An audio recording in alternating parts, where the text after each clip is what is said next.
ಕನ್ನಡ ಒಕ್ಕೂಟ ಕರ್ನಾಟಕ ಬಂಧನ ಕರೆ ಕೊಟ್ಟಂಥದ್ದು. ಇವತ್ತಿನ ಸರ್ಕಾರ ಏನಿವತ್ತು ಕಾವೇರಿ ನ್ಯಾಯಮಂಡಳಿ ಮತ್ತು ಪ್ರಾಧಿಕಾರ 12 ಕ್ಯೂಸೆಕ್ ನೀರನ್ನು ಬಿಡಬೇಕು ಅಂತ ಇವತ್ತು ಆಜ್ಞೆಯನ್ನು ಮಾಡಿದೆ.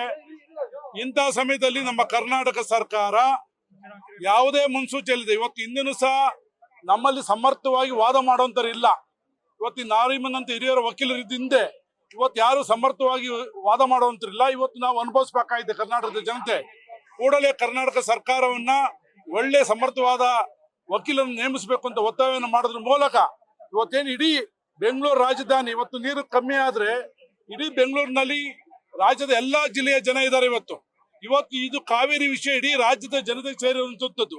ಮಾದಾಯಿ ವಿಷಯ ಇರ್ಬೋದು, ಮೇಕೆದಾಟು ವಿಷಯ ಇರ್ಬೋದು, ಇದು ಯೋಜನೆ ಜಾರಿಗೆ ತರಬೇಕು ಅಂತ ಇವತ್ತು ಕರ್ನಾಟಕ ಬಂಧನ ಕರೆ ಕೊಟ್ಟಿರುವಂತದ್ದು.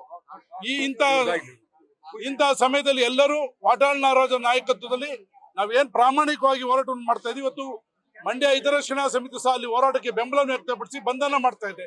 ಇಡೀ ರಾಜ್ಯದ ಎಲ್ಲಾ ಕನ್ನಡಪರ ಹೋರಾಟ ಸಂಘಟನೆಗಳು ಶಕ್ತಿಯನ್ನು ತುಂಬಬೇಕು ಅಂತ ಮನವಿ. ನ್ಯೂಸ್ ಫಸ್ಟ್ ನಿರ್ಭೀತಿಯಿಂದ ನಿಮ್ಮ ಪರವಾಗಿ.